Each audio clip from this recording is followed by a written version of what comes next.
हमारे लिए ये समझ पाना बेहद मुश्किल है कि क्या वाकई में ही हमारा ब्रह्मांड बेहद विशाल है या फिर हम ही कॉस्मिक लेवल पर शून्य हैं। अगर वास्तविकता देखी जाए तो हमारा ब्रह्मांड बेहद विशाल है, लेकिन कॉस्मिक लेवल पर हमारा ब्रह्मांड अपने आकार से लाखों गुना छोटा है। कंपैरेटिवली हमारे ब्रह्मांड में हर चीज बेहद विशाल है। एक तारे से लेकर एक आकाशगंगा तक हर चीज विशाल है, लेकिन हम केवल इनकी विशालता पर ही ध्यान देते हैं। वास्तव में हमारे ब्रह्मांड में मौजूद वो हर चीज जो जितनी विशाल है उतना ही विशाल उनका जीवन काल भी है। अक्सर ऐसी विशाल चीजों का जीवन काल हमारे ब्रह्मांड में अरबों खरबों सालों का होता है। चौंकाने वाली बात है कि कॉस्मिक लेवल पर इन विशाल चीजों का एक सेकंड हमारे करोड़ों साल के बराबर होता है। हमारी धरती, हमारा सूरज और हमारी आकाशगंगा, इन सब का जीवन काल भी अरबों सालों का है। खुद हमारे सूरज का बचा हुआ जीवन काल 5 अरब साल का है। ऐसे में हम इंसान इनके एक सेकंड के करोड़वें हिस्से में पैदा भी हो चुके हैं, एडवांस सिविलाइजेशन बन भी जाएंगे और इस ब्रह्मांड से हमेशा के लिए विलुप्त भी हो जाएंगे।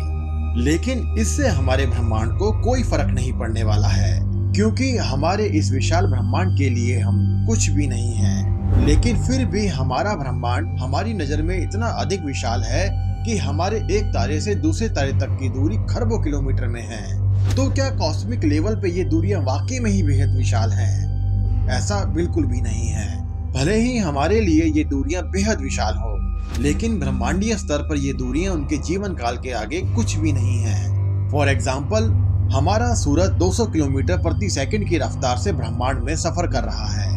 मान लो कि अगर आज हमारा सूरज अपने पड़ोसी तारे अल्फा सेंटुरी से मिलने 40 खरब किलोमीटर दूर जाए, तो वहां जाने में हमारे सूरज को केवल 6375 साल का ही समय लगेगा, जो हमारे सूरज के जीवन काल के आगे कुछ भी नहीं है। यानी हमारे सूरज के लिए तो ये पलक झपकते हुए की यात्रा होगी।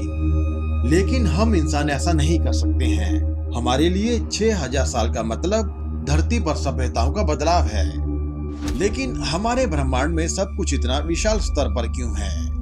दरअसल हमारा ब्रह्मांड अज्ञात कारणों से असीमित विस्तार में फैला हुआ है। बावजूद इसके कि हमारे अपने ही ज्ञात ब्रह्मांड में अरबों आकाशगंगाओं के इतने विशाल झुंड या क्लस्टर मौजूद हैं कि जिनके खुद का विस्तार ही अरबों खरबों किलोमीटर में फैला हुआ है, फिर भी वो इस अनंत ब्रह्मांड के अंदर एक रेती के कण से भी हजारों गुना छोटा है। यानी इतने विशाल कॉस्मिक विस्तार के आगे तो अरबों गैलेक्सीज के क्लस्टर तक अपना वजूद खो रहे हैं। तो फिर ऐसे में हम अपनी इस अनंत ब्रह्मांड में किस चीज को विशाल मान रहे हैं? यहाँ ग्रहों से बड़े तारे, तारों से बड़े गैलेक्सीज, गैलेक्सीज से बड़े क्लस्टर्स, क्लस्टर से बड़े सुपर क्लस्टर्स, सुपर क्लस्टर से बड़ा ज्ञात ब्रह्मांड, ज्ञात ब्रह्मांड से बड़ा यूनिवर्स और यूनिवर्स से बड़ा मल्टीवर्स माना जा रहा है। जहां हमारा अपना यूनिवर्स भी मल्टीवर्स के आगे एक रेती के कण से हजारों गुना छोटा है। यही नहीं, बल्कि मल्टीवर्स से भी बड़ा मेगावर्स है और इस मेगावर्स के आगे हमारा मल्टीवर्स अपना अस्तित्व खो देता है। तो फिर ऐसे में ब्रह्मांड में आखिर बड़ा क्या है?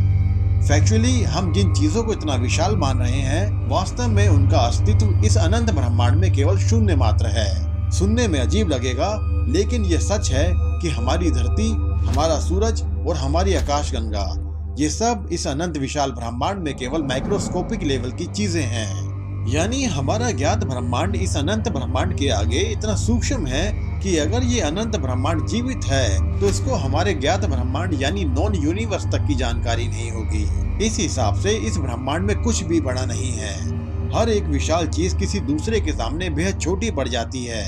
और अगर इस ब्रह्मांड में कुछ बड़ा है तो वो केवल इस ब्रह्मांड का विस्तार है, जो अपने इस अनंत विस्तार में तैर रहे अनंत ब्रह्मांडों को अपने अंदर समाये हुए है।